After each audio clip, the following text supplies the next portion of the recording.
दिल्ली विधानसभा में आप सरकार द्वारा मौजूदा वित्तीय वर्ष 2022-23 का बजट पेश किया गया। यह बजट दिल्ली के डिप्टी सीएम और वित्त मंत्री मनीष सिसोदिया ने पेश किया। मनीष सिसोदिया ने बजट पेश करते हुए कहा कि दिल्ली की अर्थव्यवस्था कोविड से थोड़ा थोड़ा उभर रही है। दिल्ली की अर्थव्यवस्था में सेवा क्षेत्र का बड़ा योगदान है। दिल्ली के लोगों की औसत आय में 16.8% की बढ़ोतरी हुई है। बजट में वित्त मंत्री ने ऐलान किया कि 2022-23 के लिए 75,800 करोड़ रुपए का बजट पेश कर रहा हूं, जो कि 2014-15 के 30,940 करोड़ रुपए के बजट से 2.5 गुना है। सबको नमस्कार। 2014-15 में जब हमने पहला बजट पेश किया था, वो लगभग 31,000 करोड़ रुपए का बजट था। आज जो बजट पेश किया गया 7 साल के बाद, ये लगभग 76,000 करोड़ का बजट है। 7 साल में ये बजट 2.5 गुना हो गया। आज दिल्ली में जो बजट पेश किया गया है, अगर उसको मैं मोटे मोटे तौर पे बहुत ब्रॉडली देखूं, तो इन दो समस्याओं का समाधान, रोज़गार और महंगाई, इन दो समस्याओं का समाधान आज ये बजट दिल्ली के लोगों के लिए करता है। इतने बड़े स्केल के ऊपर, इतने क्रिएटिव और इनोवेटिव तरीके के साथ मुझे नहीं लगता, रोज़गार पैदा करने के लिए मुझे नहीं लगता आज तक कभी भी किसी भी सरकार ने प्रयास किया है जो आज इस बजट के ज़रिए किया गया। पिछले 7 साल में दिल्ली सरकार ने लगभग 12 लाख रोज़गार दिल्ली के युवाओं के लिए तैयार किए। इनमें 1,78,000 रोज़गार सरकारी सेक्टर में थे और लगभग 10 लाख रोज़गार प्राइवेट सेक्टर में थे। 12 लाख रोज़गार पिछले 7 साल के अंदर दिल्ली में आम आदमी पार्टी की सरकार ने तैयार किए। आज जो बजट पेश किया गया, ये बजट अगले 5 साल के अंदर 20 लाख नए रोजगार तैयार करने का लक्ष्य रखता है।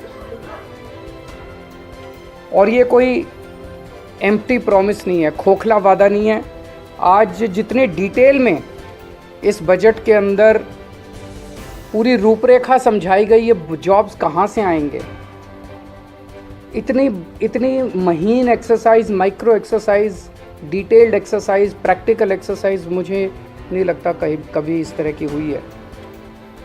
जो सेक्टर्स आइडेंटिफाई किए गए रिटेल सेक्टर में, इन सेक्टर्स के अंदर जॉब्स क्रिएट किए जाएंगे। Retail sector, food and beverage sector, logistics and supply chain, travel and tourism, entertainment, construction, real estate, green energy. तो ये 8 सेक्टर्स हैं, 8 क्षेत्र हैं जहाँ पे नए जॉब्स क्रिएट किए जाएंगे। और हर एक की बहुत डिटेल्ड प्लानिंग की गई है, हर एक की बहुत डिटेल्ड स्कीम्स बनाई गई हैं। दिल्ली की 5 मार्केट्स आइडेंटिफाई की गई हैं जो कि दिल्ली की फेमस मार्केट्स हैं, ट्रेडिशनल मार्केट्स हैं। इन मार्केट्स को पूरा रिवैम्प किया जाएगा, उनको रिनोवेट किया जाएगा और वहाँ पे उम्मीद है कि पूरे रिवैम्प और इनोवेशन के बाद उन मार्केट्स के अंदर बड़े स्तर के ऊपर बिजनेस बढ़ेगा। दिल्ली शॉपिंग फेस्टिवल लगाया जाएगा। दिल्ली शॉपिंग फेस्टिवल से उम्मीद है कि पूरे देश से और दुनिया भर से बहुत सारे टूरिस्ट्स दिल्ली आएंगे, जिससे दिल्ली की इकनॉमी बढ़ेगी। और हर साल दिल्ली शॉपिंग फेस्टिवल होगा, लंबा फेस्टिवल होगा, जिससे दिल्ली की इकनॉमी बढ़ेगी और दिल्ली में बड़े स्तर के ऊपर जॉब्स क्रिएट होंगे। होलसेल दिल्ली जो है हमेशा से देश का एक तरह से होलसेल मार्केट रहा है, पर किन्हीं कारणवश उसकी वो जो होलसेल का जो नेचर था, उसका जो कैरेक्टर था, वो ख़त्म हो गया। इसको वापस रिवाइव किया जाएगा, दिल्ली को वापस होलसेल मार्केट बनाया जाएगा और अलग से दिल्ली होलसेल शॉपिंग फेस्टिवल किया जाएगा। दिल्ली बाज़ार पोर्टल बना रहे हैं हम लोग। मैंने पिछली साल ऐलान किया था दिल्ली बाज़ार पोर्टल, जिसमें दिल्ली के सारी दुकानें, दिल्ली के सारे मार्केट्स एक पोर्टल पे लाए जाएंगे। तो दिल्ली के अंदर कुछ भी माल बिकता है, छोटी दुकान पे, बड़ी दुकान पे, कहीं भी कोई भी माल बिकता है, वो आपके पड़ोस में रहने वाला, किसी कॉलोनी में रहने वाला आदमी भी खरीद सकता है और 24 घंटे खरीद सकता है। ऐसा नहीं कि सूरज छिपने के बाद फिर दुकान बंद हो जाएगी, कभी भी खरीद सकता है, रात को 12 बजे 1 बजे भी खरीद। अमेरिका में रहने वाला कोई आदमी भी खरीद सकता है, लंदन में रहने वाला कोई आदमी भी आपके लोकल मार्केट से, खान मार्केट से, चांदनी चौक से, या आपके लोकल शॉपिंग कॉम्प्लेक्स से कोई भी माल खरीद सकता है। इससे हमें उम्मीद है कि दिल्ली की अर्थव्यवस्था को एक बड़ा जंप मिलेगा और दिल्ली के माल जो है वो पूरी दुनिया के अंदर बिकने चालू होंगे। गांधीनगर को ग्रैंड गारमेंट हब के रूप में डेवलप किया जाएगा।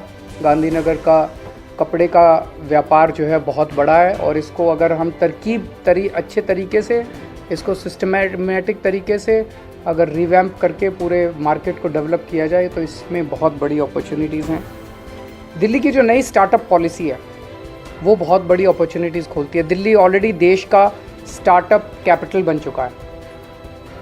दिल्ली के अंदर आज पूरे देश में सबसे ज़्यादा नए स्टार्टअप्स निकल रहे हैं। तो दिल्ली की जो स्टार्टअप पॉलिसी है, हमें उम्मीद है इसके ज़रिए बच्चे जो हैं वो बहुत सारे नए नए बिज़नेस शुरू करेंगे और दूसरों को नौकरी देंगे। दिल्ली के जो नॉन कन्फॉर्मिंग इंडस्ट्रियल एरियाज़ हैं उसको सबको डेवलप किया जाएगा। यहाँ पे हमें उम्मीद है कि काफ़ी सारे जॉब्स निकलेंगे। जो फेमस फूड हब्स हैं उनको डेवलप किया जाएगा, उनको मार्केट किया जाएगा और फूड ट्रक पॉलिसी, जो खाने वाले ट्रक्स होते हैं, इसकी एक पॉलिसी बनाई जाएगी ताकि बड़े स्तर के ऊपर इनको प्रमोट किया जा सके। ये सारे वो चीज़ें हैं जो एक आम आदमी कर सकता है। हम कोई ऐसी चीज़ें नहीं कर रहे जिसके अंदर बहुत बड़ी कैपिटल की ज़रूरत है। जो एक आम आदमी,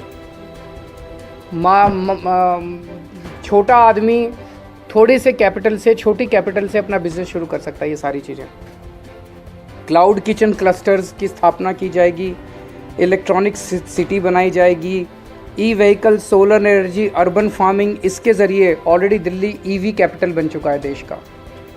दिल्ली फिल्म पॉलिसी जो बनाई गई है, हमें उम्मीद है इसके ज़रिए बहुत सारे जॉब्स क्रिएट होंगे। रोज़गार बाज़ार पोर्टल जो हमने बनाया, रोज़गार पोर्टल जो बनाया था हमने पिछली साल, जैसे ही हमने शुरू किया उसमें 10 लाख के करीब जॉब्स निकले थे। इसका सेकंड वर्जन बनाया जा रहा है।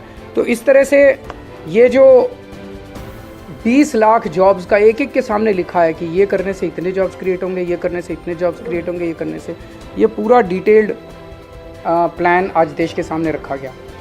दूसरी सबसे बड़ी समस्या लोगों के सामने है महंगाई की।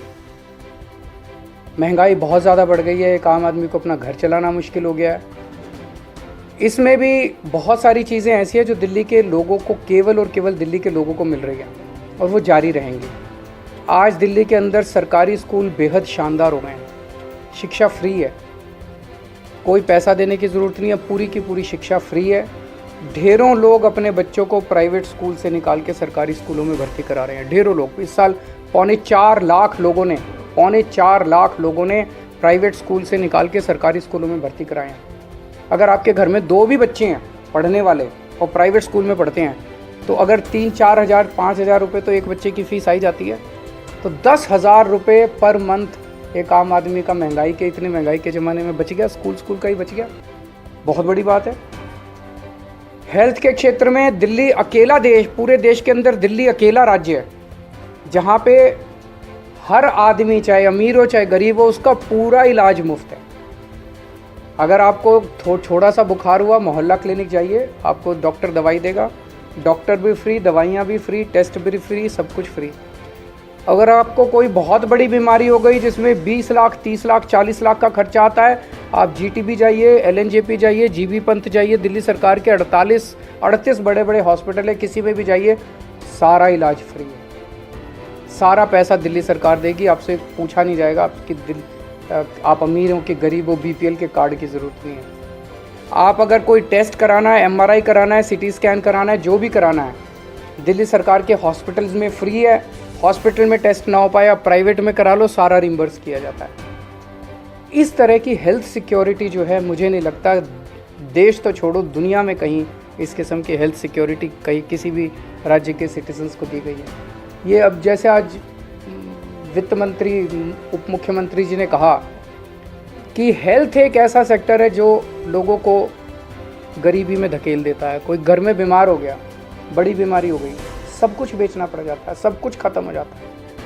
वो दिल्ली के लोगों को चिंता करने की ज़रूरत नहीं है। बहुत बड़ी सिक्योरिटी है, शिक्षा की सिक्योरिटी, हेल्थ की सिक्योरिटी। तो लोगों को महंगाई से और चीज़ें जो हमारे कंट्रोल में नहीं है वो तो हम कुछ नहीं कर सकते, लेकिन जो हमारे कंट्रोल में है वो तो हम कर रहे हैं। तीसरी, बिजली। आज दिल्ली के 73% जनता को फ्री बिजली मिलती है, 24 घंटे बिजली मिलती है। बहुत बड़ी बात है। मैं कई राज्यों से होके आया हूँ, 5-5 हज़ार, 10-10 हज़ार, 15-15 हज़ार रुपये लोगों के बिजली के बिल आ रहे हैं हर महीने। यहाँ पे लोगों के बिजली के बिल 0 आते हैं। महंगाई के ज़माने में ये बहुत बड़ा सपोर्ट है। पानी फ्री मिल रहा है लोगों को। दूसरे राज्यों में आप चले जाइए, दूसरे राज्य क्या, दिल्ली के अंदर भी हमारी सरकार बनने के पहले मैं जब घूमा करता था, लोगों के 5-5 हज़ार, 10-10 हज़ार रुपये के महीने के बिल आया करते थे। अब लोगों के 0 बिल आ रहे हैं। पानी की व्यवस्था हो रही है। अब 24 घंटे पानी करेंगे, उसके ऊपर भी काम कर रहे हैं। केवल पानी फ्री नहीं, पानी नहीं आए तो फ्री पानी का क्या फ़ायदा है। तो पानी भी 24 घंटे आया करेगा, इसकी भी हम लोग व्यवस्था कर रहे हैं। और महिलाओं को फ्री ट्रांसपोर्ट। ये 5 चीज़ें बहुत बड़ी हैं। शिक्षा फ्री, स्वास्थ्य फ्री, बिजली फ्री, पानी फ्री, ट्रांसपोर्ट फ्री। इन 5 चीज़ों से दिल्ली के एक आम आदमी की ज़िंदगी को थोड़ा सा सहारा दिल्ली सरकार देने का काम करती है।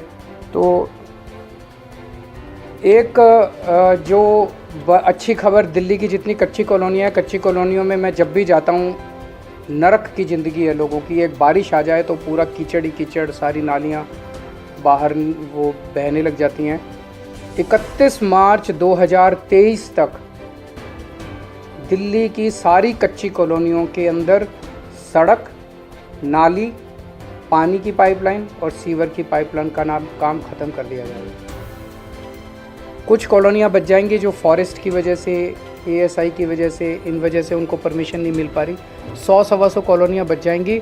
उसके अलावा दिल्ली की सारी कच्ची कॉलोनियों में ये 4 चीज़ों का काम पूरा हो जाएगा। मैं समझता हूँ इससे दिल्ली की कच्ची कॉलोनियों में लोगों को बड़ी मदद मिलेगी, सहायता मिलेगी और लोग इज्जत की ज़िंदगी जी सकेंगे। चुनाव के दौरान जब मैं प्रचार करता था तो कई जगह जाता था, लोग कहते थे जी रिश्ते नहीं आ रहे अच्छे। वो देखने आते हैं तो वो देखते हैं पहले तो जिस गली के अंदर सारी गलियां टूटी पड़ी हैं, सड़कें टूटी पड़ी हैं, नरक की ज़िंदगी है। मैं उम्मीद करता हूँ इसके बाद लोगों के सम्मान मिलेगा और रिश्ते भी अच्छे आने चालू होंगे।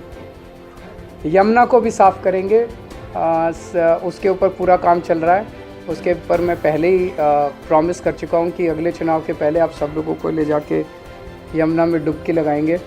उसके लिए आज पूरा इसमें बजट के अंदर प्रोविज़न किया गया है। और एक जो आज सबसे बड़ा ऐलान किया गया जो आपने नोट नहीं किया, वो है ट्रैफिक लाइट के ऊपर जब आप रुकते हो,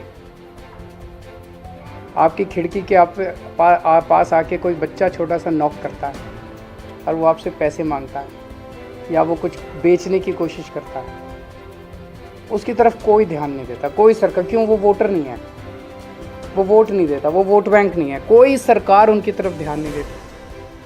आज हमने 10 करोड़ रुपए इन बच्चों के लिए हम residential state of the art facilities का एक स्कूल बनाएंगे।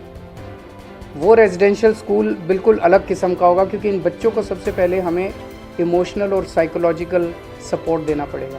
इन बच्चों को जब आप उस ट्रैफिक लाइट से उठा के वहाँ ले जाओगे, बहुत प्रयास किए गए, सारे प्रयास अभी तक फेल हो गए। जितने भी प्रयास अभी तक किए गए वो सारे प्रयास ऐसे थे जिसके अंदर मानवता नहीं थी, मानवीयता नहीं थी। उनको पकड़ा गया। मुझे कनॉट प्लेस हनुमान मंदिर के आसपास से उनको पकड़ते हैं, ले जाके जेल में डाल देते हैं, चाइल्ड केयर सेंटर में डाल देते हैं, वहाँ कोई पूछने वाला नहीं है, वो बच्चे वहाँ से फिर भाग जाते हैं। ये स्कूल ऐसा होगा जहाँ पे उनको सारी अच्छी 5 स्टार सुविधाएं दी जाएंगी और उन बच्चों को मेन स्ट्रीम में ला के उनको एक इज्जत की ज़िंदगी दी जाएगी, उनको एक अच्छा नागरिक बनाया